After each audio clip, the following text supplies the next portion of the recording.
Hi friends, welcome back to the channel. iOS 18 features update చేసిన తర్వాత top 20+ features ని నేను ఎక్స్ప్లెయిన్ చేస్తూ ఒక వీడియో చేశాను. అందులో బగ్స్ నేను ఫేస్ చేస్తున్నాను. బగ్స్ ని వీడియో ఎండ్ లో మాట్లాడతానని చెప్పాను. కాకపోతే వీడియో ఎండ్ లో బగ్స్ అయితే నేను పెట్టలేదు. ఈ వీడియోలో 10+ బగ్స్ అయితే మీతో షేర్ చేసుకుంటా. మళ్ళీ నువ్వు ఈ బగ్స్ అన్ని ఎక్స్పీరియన్స్ చేసావని అడుగుతారేమో. నా primary device iPhone 15 Pro Max. ఈ వీడియో వాయిస్ కూడా దీంట్లోనే రికార్డ్ అవుతుంది. నేను దీంట్లో ఎక్స్పీరియన్స్ చేసిన కొన్ని బగ్స్ ని అండ్ ఆన్లైన్ లో వచ్చిన కొన్ని ఆర్టికల్స్ అన్నింటిని గ్యాదర్ చేసి ఈ వీడియోలో నేను మీకు ఎక్స్ప్లెయిన్ చేస్తాను. ఇప్పుడు నేను చెప్పే బగ్స్ అన్ని కూడా ఓన్లీ ఇండియాలోనూ లేకపోతే నాకు మాత్రమే నా ఫోన్ లో వచ్చినాయి నేను చెప్పట్లేదు. డిఫరెంట్ రీజన్స్ లో డిఫరెంట్ ఐఫోన్స్ లో వాళ్ళు నోటీస్ చేసిన బగ్స్ అన్ని కూడా ఆన్లైన్ లో ఉంటే అవన్నీ కూడా సేకరించి నేను ఈ వీడియోలో మాట్లాడుతున్నా. సో నేను ఇప్పుడు చెప్పే ప్రతి బగ్ మీ ఫోన్ లో వచ్చిందని నేను చెప్పట్లేదు, వచ్చే అవకాశం ఉంది అని చెప్పి అంటున్నాను. ఈ వీడియోస్ అన్ని కూడా మన స్టూడియో నుంచి ఎక్స్ప్లెయిన్ చేయట్లా, బయట బ్యాక్గ్రౌండ్ మీకు తెలిసే ఉంటుంది. నేను వీడియోలో కూడా నేను చెప్పాను ఎక్కడ ఉన్నాను. కొంచెం బయట నుంచి కూడా ఎఫర్ట్స్ ఎక్కువ పెట్టి వీడియోస్ రికార్డ్ చేస్తున్నా. బాగా మొహమాటంగా ఉంది అందరిలో వీడియో రికార్డ్ చేయాలనుకుంటే. ఎఫర్ట్స్ నచ్చితే ఖచ్చితంగా లైక్ చేయండి, వీడియో ఎండ్ వరకు చూడండి. అండ్ కొంతమంది iOS 17.7 అప్డేట్ కనబడుతుంది, డైరెక్ట్ గా iOS 18 అప్డేట్ చేసుకోవాలా, iOS 17.7 అప్డేట్ చేసి ఆ తర్వాత iOS 18 చేయాలా అని కూడా కొంతమంది అడుగుతున్నారు. ఫస్ట్ పాయింట్, iOS 17.7 మీరు అప్డేట్ చేయక్కర్లేదు. రెండు అప్డేట్స్ మీరు కనబడుతున్నప్పుడు డైరెక్ట్ గా iOS 18 మీరు అప్డేట్ చేసేసేయచ్చు. నేను కూడా అలా అప్డేట్ చేసిన ఎటువంటి ప్రాబ్లం ఉండదు. ఫస్ట్ మీరు iOS 17.7 చేయాలన్న మ్యాండేటరీ రూల్ అయితే ఏమీ లేదు. బట్ సజెషన్ అయితే iOS 18 డైరెక్ట్ గా అప్డేట్ చేయమాకండి. iOS 18.1 వచ్చిన తర్వాత అప్డేట్ చేయడానికి ట్రై చేయండి. బగ్స్ అన్ని కూడా చాలా వరకు ఫిక్స్ చేస్తారు అందులో. ఫస్ట్ బగ్, కంట్రోల్ సెంటర్ లో ఒకవేళ మీరు విడ్జెట్స్ ని ఐకాన్స్ ని కంట్రోల్ సెంటర్ లో ఒకవేళ ఏమైనా మోడిఫై చేసుకోవాలనుకుంటే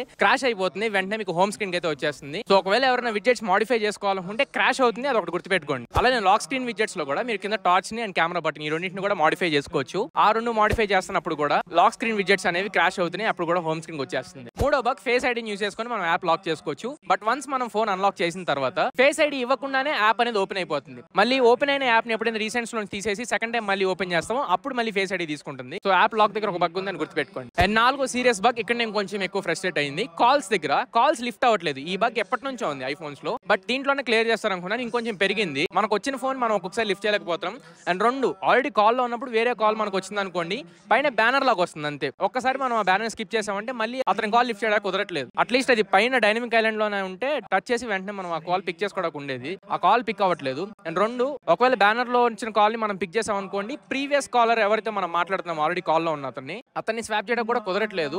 ఏదో ఒక కాలర్ అయితే స్కిప్ అయిపోతున్నారు. అండ్ ఐదోది టార్చ్, ఒక్కొక్కసారి టార్చ్ ఆన్ అవ్వట్లేదు. యూజువల్లీ మనం కెమెరా యూస్ చేసేటప్పుడు టార్చ్ బటన్ ఇన్యాక్టివ్ అవుతుంది, but some times regular times లో కూడా టార్చ్ ఇన్యాక్టివ్ అవుతుంది. అండ్ రిమైనింగ్ మన రెగ్యులర్ యాప్స్ ఉంటాయి, యూట్యూబ్ కానివ్వండి, ఇన్స్టాగ్రామ్ కానివ్వండి, ఇలాంటి సోషల్ మీడియా యాప్స్ లో ఫుల్ స్క్రీన్ వీడియోస్ ఎప్పుడైతే మనం స్ట్రీమ్ చేస్తామో ఆ ఫుల్ స్క్రీన్ లో అలాగే ఉండిపోతుంది. వీడియో అయిపోయిన తర్వాత కూడా మళ్ళీ రీప్లేస్ చేసుకోవడమే తప్ప వెనక్కి వచ్చేసి యాప్ లో నెక్స్ట్ ఇంకొక వీడియో ప్లే చేసుకోవడం అలా కుదరట్లేదు. సో ఫుల్ వీడియో స్ట్రీమ్ చేసుకునే యాప్స్ ఏమైనా యూస్ చేస్తుంటే ఆ యాప్స్ కూడా క్రాష్ అవుతున్నాయి. నెక్స్ట్ ఈ పాయింట్ కూడా నేను స్టార్టింగ్ లో ఎక్స్పీరియన్స్ చేశాను, బట్ తర్వాత ఒకసారి నా ఫోన్ రీస్టార్ట్ అయింది. అప్పటి నుంచి బగ్ అయితే నేను నోటీస్ చేయలేదు. మెసేజెస్ యాప్ లో మెసేజ్ ఎప్పుడైనా మనం షెడ్యూల్ చేసినప్పుడు కానివ్వండి, లేదా పెద్ద స్టిక్కర్స్ ఏమైనా పంపించినప్పుడు కానివ్వండి, మెసేజ్ యాప్ కూడా క్రాష్ అయిపోతుంది. అండ్ మనం ఆల్రెడీ పెట్టిన మెసేజ్ కూడా అక్కడ కనబడట్లేదు. సో మెసేజింగ్ యాప్ లో కూడా కొన్ని బగ్స్ అయితే నేను నోటీస్ చేశాను. అండ్ నెక్స్ట్ బగ్, ఒకవేళ iWatches ఎవరైనా యూస్ చేస్తుంటే iWatch లో వాల్ పేపర్ మీరు సెట్ చేసుకోవాలనుకుంటే ఫోన్ లో నుంచే సెట్ చేసుకోవాలి. వాచ్ లో ఉండే వాల్ పేపర్ మనం కస్టమైజ్ చేసుకునేటప్పుడు కూడా iWatch యాప్ క్రాష్ అవుతుంది, అది కూడా గుర్తుపెట్టుకోండి. అండ్ లాస్ట్ బగ్, ఇది US లో మోస్ట్లీ ఎక్స్పీరియన్స్ చేస్తున్నారు. యాక్షన్ బటన్ లో డిఫరెంట్ కంట్రోల్స్ మనం పెట్టుకోవచ్చు. సైలెంట్ మోడ్ కాకుండా రిమైనింగ్ ఏమైనా ఫీచర్స్ యాక్షన్ మోడ్ లో పెట్టుకుంటున్నప్పుడు అవి పని చేయట్లేదు. ఓన్లీ సైలెంట్ మోడ్ ఒకటే పని చేస్తుంది.